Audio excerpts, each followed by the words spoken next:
बड़ी खबर आ रही है संसद से। संसद में जनप्रतिनिधित्व कानून में बदलाव पास हो गया है, यानी सुप्रीम कोर्ट का फैसला पलट दिया है, वो वाला जिसमें हिरासत में रहते हुए चुनाव न लड़ने का फैसला था, जो उसको ऐसे पलटा है कि जनप्रतिनिधि कानून में ही बदलाव संसद में पास हो गया है, जिसके तहत अब हिरासत में रहकर भी चुनाव लड़ सकेंगे।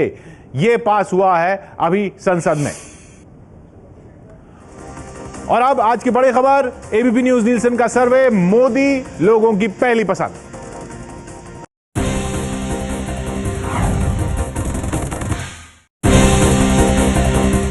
एबीपी न्यूज नीलसन के सर्वे के मुताबिक देश के 47% लोग मोदी को प्रधानमंत्री पद के लिए पहली पसंद मानते हैं, जबकि राहुल गांधी 18% लोगों की पसंद है और मनमोहन सिंह 14% लोगों की। लेकिन सबसे बड़ा सवाल ये कि अगर आज चुनाव होंगे तो किसे वोट देगी देश की जनता। सर्वे के मुताबिक बीजेपी को 36% लोग वोट देंगे, जबकि कांग्रेस को 22%।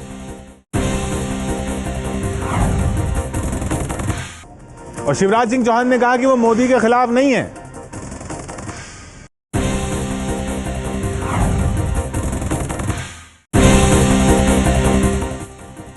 शिवराज सिंह को ट्विटर पर आज इस बात का खंडन करना पड़ा कि वो मोदी को प्रधानमंत्री उम्मीदवार बनाए जाने के खिलाफ हैं। इकोनॉमिक टाइम्स में खबर छपी थी कि शिवराज सिंह चौहान ने राजनाथ और मोहन भागवत से मुलाकात कर विधानसभा चुनाव तक ऐलान नहीं करने की मांग की है। उधर रामदेव ने आज कहा कि मोदी नहीं तो बीजेपी को समर्थन नहीं।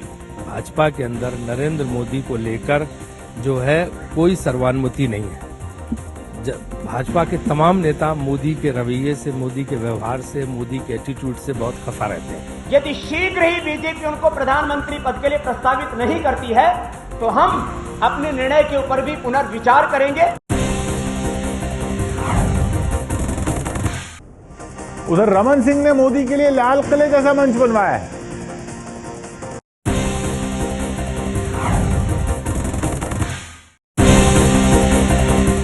छत्तीसगढ़ के अंबिकापुर में कल नरेंद्र मोदी की रैली है। मोदी के लिए यहां रमन सिंह ने 2 करोड़ की लागत से लाल किले की तरह दिखने वाला मंच बनवाया है। मोदी यहां मुख्यमंत्री रमन सिंह की विकास यात्रा में शामिल होने आ रहे हैं।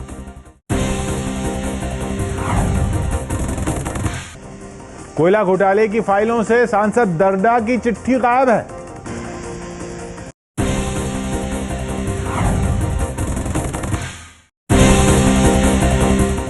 कोयला घोटाले की जो फाइलें सीबीआई को दी गई हैं, उनमें से कई अहम दस्तावेज गायब हैं। प्रधानमंत्री कार्यालय से सीबीआई ने कांग्रेस सांसद विजय दर्डा की सिफारिशी चिट्ठी मांगी थी, लेकिन जो फाइल पीएमओ ने सीबीआई को भेजी है उसमें से दर्डा की चिट्ठी गायब है।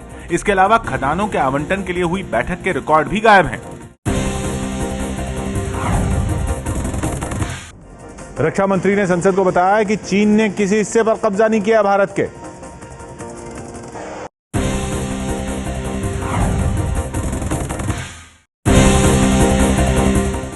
रक्षा मंत्री ए.के. एंटनी ने कहा है कि चीन ने भारतीय जमीन पर कब्जा नहीं किया है। विपक्ष का आरोप था कि चीन ने पूर्वोत्तर की सीमा पर भारतीय जमीन पर कब्जा कर लिया है। एंटनी ने कहा कि राष्ट्रीय सुरक्षा सलाहकार बोर्ड के अध्यक्ष श्याम शरण की रिपोर्ट में कब्जे की कोई बात नहीं है। I would like to assure the House that there is no question of India ceding to China any part of Indian territory.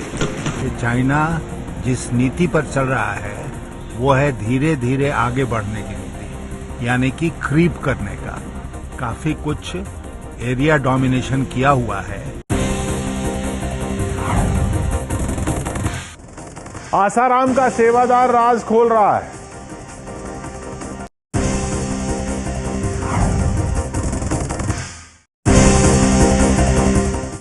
सूत्रों के हवाले से खबर है कि जोधपुर पुलिस को आसाराम के सेवादार शिवा के मोबाइल से एक वीडियो रिकॉर्डिंग मिली है, जिसमें आसाराम एक लड़की के साथ है। पूछताछ में शिवा ने छिंदवाड़ा गुरुकुल की वार्डन शिल्पी पर आसाराम तक लड़कियां भेजने का खुलासा किया है। पुलिस ने फिलहाल किसी तरह की सीडी मिलने से इनकार किया है। तो जो भी वहां से साक्ष्य हमें मिलने हैं, चाहे वो ओरल एविडेंस हो चाहे कोई डॉक्यूमेंट्री एविडेंस हो, उनको कलेक्ट करने का प्रयास किया जाता है। जेल से भागा बैंगलोर सीरियल किलर फिर पकड़ा गया।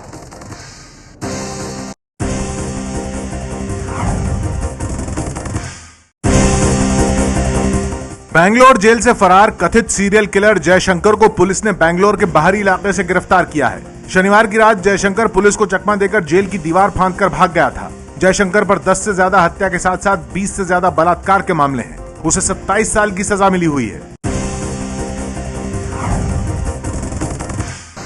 पश्चिम बंगाल के बांकुरा में छात्रों पर लाठीचार्ज हुआ।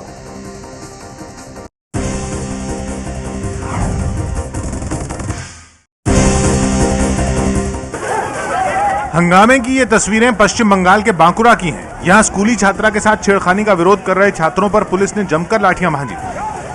प्रदर्शनकारी इस बात से नाराज थे कि पुलिस ने छेड़खानी के आरोपियों पर बेहद कमजोर धाराओं में केस दर्ज किया है।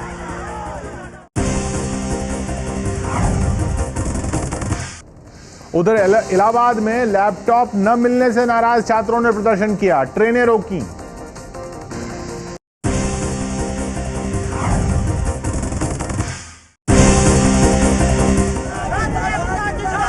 इलाहाबाद के छात्र अभी तक लैपटॉप न मिलने से भड़क गए हैं। इलाहाबाद के छात्रों ने लैपटॉप बांटने में हो रही देरी के खिलाफ प्रदर्शन किया और रेलवे ट्रैक पर बवाल किया, जिससे सुबह ऊंचाहार एक्सप्रेस समेत कई गाड़ियां करीब घंटा भर रुकी रहीं।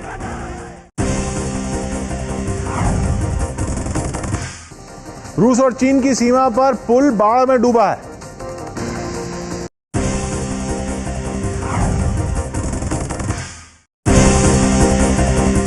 रूस और चीन की सीमा पर अहम वुसू पुल के दोनों सिरे बाढ़ में डूब गए हैं। रूस की सीमा पर हाइशाई द्वीप को पूर्वी चीन से जोड़ने वाला यह अकेला रास्ता है।